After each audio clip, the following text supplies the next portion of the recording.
하나님 말씀 찾아뵙겠습니다. 요한복음 8장 10절에서 12절.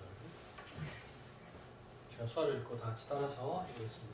10절. 예수께서 일어나사 여자 외에 아무도 없는 것을 보시고 이르시되 여자여 너를 고발하던 그들이 어디 있느냐 너를 정죄한 자가 없느냐. 11절. 대답하되 주여 없나이다. 예수께서 이르시되 나도 너를 정죄하지 아니하노니 가서 다시는 죄를 범하지 말라 하시니라. 12절. 예수께서 또 말씀하여 이르시되 나는 세상의 빛이니 나를 따르는 자는 어둠에 다니지 아니하고 생명의 빛을 얻으리라. 서로 다 같이 해보죠. 10절 시작. 예수께서 일어나사 여자 외에 아무도 없는 것을 보시고 이르시되 여자여 너를 고발하던 그들이 어디 있느냐 너를 정죄한 자가 없느냐. 11절. 대답하되 주여 없나이다. 예수께서 이르시되 나도 너를 정죄하지 아니하노니 가서 다시는 죄를 범하지 말라 하시니라. 12절. 예수께서 또 말씀하여 이르시되 나는 세상의 빛이니 나를 따르는 자는 어둠에 다니지 아니하고 생명의 빛을 얻으리라. 아멘. 옆에 앉은 분들하고 인사하겠습니다. 잘 오셨습니다. 만나서 반갑습니다. 이걸로 해놓지 마시고 제 걸로 전체 공유를 해주시면 네, 좋네요. 네, 오늘 말씀의 제목은 생명의 빛이라는 제목으로 함께 은혜 나눠보고자 합니다. 생명의 빛 보여요? 보입니까? 흐린가요? 생명의 빛이라는 제목으로 함께 은혜 나눠보고자 합니다. 네, 무서워요. 조남이 집사님 무서워. 이렇게 있어요. 보여요? 이선미 집사님 보여요? 보여요? 네, 보이네요. 자, 예수님은 세상의 빛. 예수님은 세상의 빛으로 오셨습니다. 우리를 구원하시기 위해서 오셨어요. 지난주에 성탄절이었죠, 그죠? 예수님이 이 세상에 오셔서 우리를 대신해서 십자가 달려 죽으심으로 저와 여러분을 구원해 주셨습니다. 그래서 어둠 가운데, 다시 말하면 죄 가운데 있던 우리들을 구원해 주셨습니다. 죄 가운데, 그것은 곧 어둠 가운데 있던 우리들을 구원해 주셨습니다. 때문에 예수님을 세상의 빛이다 라고 부릅니다. 비유로 부르는 거죠. 자, 예수님은 제자들, 12제자들을 데리시고 다니시면서 수많은 모범을 보여주셨어요.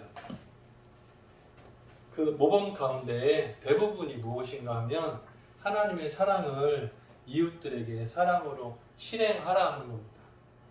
하나님을 사랑한다면, 하나님을 사랑하는 게 진실이라면 그 증거로 드러나야 하는 것이 뭐냐면 이웃을 사랑하는 거다. 하나님을 사랑하지 않고 이웃을 사랑할 수가 없다. 이웃을 사랑하는 사람은 그 마음속에 하나님을 사랑하는 마음이 있다. 그래서 하나님의 사랑과 이웃 사랑은 똑같다. 예수님이 가르쳐 주신 내용이에요. 그래서 수많은 사람들을 사랑하고 그 증거로 용서하면서 살도록 가르쳐 주셨어요. 베드로를 가르치셨던 내용 기억나십니까? 용서를 몇 번이나 해주면 좋겠습니까? 7번 정도 하면 충분하겠습니까? 3번이 보통인데 7번이면 충분하겠지요. 뭐라고요? 70번씩 7번이라도 끝없이 용서해줘라 하는 것이 예수님의 가르침이었습니다. 그런데 그 당시에 율법, 제사장, 율법사, 바리새인 이 사람들의 가르침의 내용은 1번, 2번, 3번까지는 참고 용서해줘라. 그 다음부터는 법대로 해라 하는 거예요. 그게 이들의 가르침이었습니다. 그래서 율법의 가르침은 법대로, 눈에는 눈이고 이해는 똑같이 이해라 하는 것이, 죄는 처벌해야 된다는 것이 율법 전문가들의 의견이었어요. 그런데 종교 지도자들보다 더 앞장서서 예수님의 인기가 이유가 뭘까요? 법을 잘 지키는 사람들을 뒤로 하고 법을 어겨가면서 법을 초월해서 사랑을 실행하는 예수님을 수많은 이스라엘 백성들이 좋아하고 따랐습니다. 그 이유는 뭔가요? 사랑에 배고팠어요. 수아라면 오해할 것 같은데요. 너희들의 입장에서 사랑에 배고팠어요. 수아를 어떻게 표현하는 게 좋겠어요? 사랑에 목말랐어요. 이상한데? 물을 마셔야 되는데? 복잡해요. 사랑이 부족했어요. 사랑이 부족해. 사랑을 늘 기다렸어요. 그런데 예수님이 사랑을 선포하는 거예요. 늘 눈이 어두웠어요. 그런데 예수님이 빛을 보여주신 거예요. 맞다. 저게 진리다. 하나님의 뜻, 하나님의 사랑의 증거가 예수님을 통해서 나타난 거예요. 종교 지도자들 보고서는 감동이 없었는데 예수를 보니까 감동이 있어요. 종교 지도자들은 하나님의 사랑을 증거하지 못했는데 예수님을 보니까 하나님의 사랑이 뭔지 알 것 같아. 율법 날마다 외우고 율법대로 늘 지독하게 했는데 하나님의 사랑 맞나? 겉과 속이 다른 자신의 모습을 보면서 답답했는데 예수님을 보니까 이거구나 알 것 같아. 그래서 예수님을 만나고 나니까 종교 지도자들이 가볍게 보여. 예수님이 귀중해 보여. 그러니까 수많은 사람들이 예수님을 따라갔단 말이에요. 근데 이게 질투가 나. 누가? 종교 지도자들이 예수님을 싫어했어요. 그래서 어떻게 하면 예수님을 공경에 빠뜨릴까? 어떻게 하면 예수님을 곤란하게 만들까를 고민했어요. 그러던 어느 날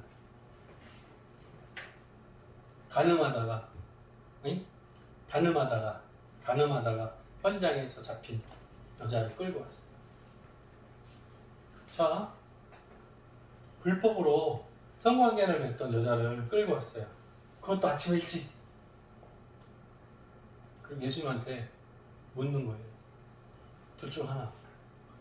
돌로 치라고 돼 있는데 모세가 가르친 율법에는 가늠하다가 잡혀온 여인을 돌로 치라고 죽이라고 돼 있는데 어떻게 하면 좋겠습니까? 선택.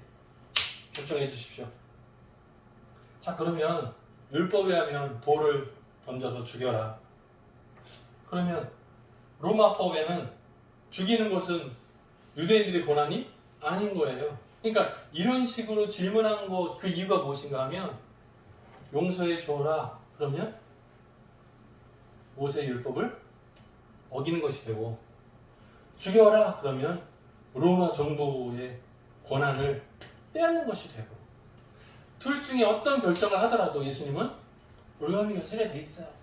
이게 속셈이었단 말이에요. 근데 이 어려운 문제를 낸 이유가 무엇인가 하면 예수님이 평소에 가르치실 때 뭐라고 했냐면 너희 바리새인들아 너희보다도 세리와 창기가 하나님의 나라에 먼저 들어갈 거다. 이렇게 가르쳤어. 정말? 저 똑같은 사람들보다 우리가 더 뒤처진다고? 말도 안 돼! 방법 그대로 증거를 한번 해서 시험을 해보자. 왜요? 예수님이 평소에 가르칠 때 세리와 창기들과 함께 하셨어요. 그리고 함께 식사를 나눴어요. 또 고아와 과부들을 사랑하셨어요. 그들에게 베풀고 나누셨어요. 그리고 장애인과 병자들을 고치시는 사역들을 감당했어요. 그리고 어린아이가 가까이 오는 것을 금하지 않았어요. 보통 다른 종교 지도자들은 애들이 오면 많은 예수님은 어린아이가 내게 오는 것을 금하지 말라고 제자들을 혼내신 적이 있어요. 자, 그러면 사회적 약자에게 예수님이 행하셨던 모범은 이웃사랑의 실행이었습니다. 근데 이것을 완전히 뒤집는 뭐라고요? 바리새인들, 종교 지도자들이 함정을 파기 위해서 현장에서 가늠하다가 잡혀온 여자를 데리고 와서 돌로 쳐야 되냐 말아야 되냐 문제를 낸 거예요. 예수님은 똑같이 하나님 나라 백성인 것을 알잖아요. 여러분 입장이라면 어떡하겠습니까? 여러분 입장에는 어떻게 하겠습니까?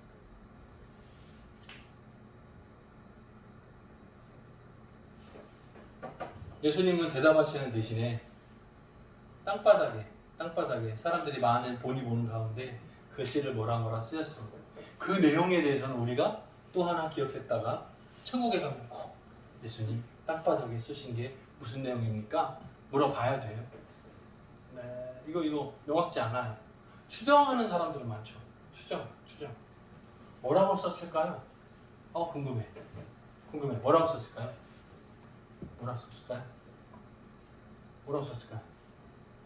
모른다니까요. 천국에 가서 봐야 돼. 물어봐야 돼. 어쨌든 땅바닥에다가 예수님이 쓰셨어요. 근데 그 글씨를 보고 많은 사람들이 질문을 멈춰야 되는데 질문하기를 마다하지 아니하는지라 계속 질문을 한 거예요.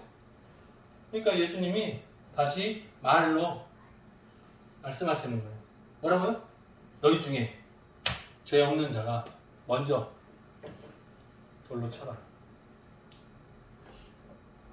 이것을 조금 강하게 번역한다면 너희 중에 죄가 없다고 생각하는 사람이 돌로 먼저 쳐봐라 하는 거예요. 좀 더 강하게 말하자면 너희가 죄가 없다면 자격이 있다. 돌 던져봐라. 너희가 죄가 있다면 돌을 던질 자격이 없다. 이런 의미. 근데 예수님의 이 짧은 한마디가 그 주변에 있던 많은 사람들의 양심을 찔렀어요. 그리고 돌을 던질 수 없었어요. 그리고 하나둘씩 떠나갔어요. 모두가 다 사라졌어요. 그리고 예수님과 여인 둘만 나왔어요. 예수님이 묻습니다. 오늘 말씀 내용이에요. 너를 정죄하던 자가 아무도 없느냐? 여자가 돌에 맞아서 죽을 뻔한 현장이 있었잖아요. 죄를 범하다가 현장에서 잡혀왔잖아요. 그리고 돌을 맞아 죽을 뻔한 거잖아요. 얼마나 위축되고 쫄아 있겠어요, 그죠? 근데 너를 정죄하던 자가 주변에 없느냐? 예수님이 물으시니까 둘러봤겠죠. 아무도 없습니다. 그때 예수님 말씀하시는 거예요. 나도 너를 정죄하지 아니하노니 가서 다시는 죄를 범하지 말라. 길게 되어 있는데 이 말을 간단하게 줄이면 뭐죠? 나도 너를 정죄하지 아니하노니 한 단어로 줄이면 내가 용서하노니. 예, 한 번 더 설명하자면 네 죄를 내가 대신 감당하고 십자가에 달려 죽겠으니 라는 의미가 되는 거죠. 우리는 이야기를 볼 때마다 이 여자가 은혜를 받았구나, 나하고는 상관없지 라고 생각하기가 쉽습니다. 근데 사실은 가늠하다가 현장에서 붙잡힌 이 여인의 자리에 우리가 서봐야 돼요. 그리고 예수님이 나에게 말씀하시는 거예요. 나도 너를 정죄하지 않겠다. 뭐라고요? 나도 너를 용서하겠다. 내가 네 죄를 대신해서 십자가를 지마. 너 죽어 마땅한 죄를 범했구나. 그 죄값을 내가 대신 감당해 주마. 하지만 이제부터는 가서 다시 죄를 범하지 말라라고 말씀하시는 거예요. 그리고 마지막 12절에 단락이 바뀌면서 나오는 말씀입니다. 나는 세상의 빛이니 나를 따르는 자는 어둠에 다니지 아니하고 생명의 빛을 얻으리라. 여기 보세요. 나를 따르는 자, 다른 말로 표현하면 예수를 영접하는 자, 예수님을 스승으로 섬기는 자, 예수님을 본받는 자, 여러 가지 표현이 가능하겠죠. 네, 가능하겠죠. 어둠은 뭐라고요? 어둠은 곧 죄를 범하는 거. 그러니까 어둠에 다니지 않는다. 그러면 밤에는 집에만 있어야 된다는 뜻이 아니고, 네? 요즘에는 코로나 때문에 밤에 집에 있으라고 그러죠, 그죠? 그래서 대중교통도 막 줄이잖아요. 집에 있으라고. 근데 그 뜻이 아니고 성경에 나오는 내용은 어둠에 다니지 않는다. 밤의 의미가 아니고 죄를 범하는 것을 끊는다는 거예요. 죄를 멈춘다는 의미예요. 그리고 생명의 빛을 얻게 되리라. 예수님을 만나게 되는 거예요. 하나님의 은혜를 얻는 거예요. 하나님의 영광을 위해서 살아가는 거예요. 그 결단이에요. 생명의 빛으로 나오는 거예요. 예수님과 함께 동행하는 거예요. 오늘 말씀이 어렵지 않아요. 오늘 말씀 쉬워요. 문제는 성경에 나오는 사람들을 볼 때 나하고는 상관없고 따로가 아니라 죄인들의 모습이 나올 때마다 나를 대입시켜 보고 내가 그 앞에 서보는 거. 나는 돌을 던지는 사람은 아니었는가? 나는 가나마다 현장에서 잡힌 사람은 아니었는가? 성경에 나오는 인물들마다 입장 바꿔 생각을 해보고 고민해보는 거예요. 나도 용서할 수 있을까? 법이 최고다? 용서가 먼저다. 생명의 빛. 예수님은 생명의 빛으로 오셨어요. 그리고 우리들에게 사명을 부임하셨어요. 그래서 세상의 빛이다 그랬어요. 너희는 세상의 빛이다 라고 말씀하셨어요. 저와 여러분은 세상의 빛으로 살아야 됩니다. 세상은 죄가 가득해요. 세상은 어두워요. 답답해요. 때문에 조그만 빛의 역할만 감당해도 눈이 부셔요. 눈이 확 나타나요. 그래요. 저 여러분들의 삶 가운데서 이웃을 용서할 수 있는 넉넉한 마음. 그러면 우리는 자연스럽게 드러나게 돼 있어요. 우리가 사랑을 실행하는 그 자리에 가면 자연스럽게 드러나게 돼 있어요. 우리가 숨는 방법은 죄를 범하면 자연스럽게 숨게 돼요. 그런데 하나님의 영광을 나타내면 자연스럽게 드러나요. 세상의 빛과 소금의 역할을 잘 감당하는 이번 한 주간 우리 청함의 모든 성도들이 감당하게 되시기를 주님의 이름으로 축원합니다. 같이 기도하겠습니다. 사랑이 많으신 하나님 아버지 감사합니다.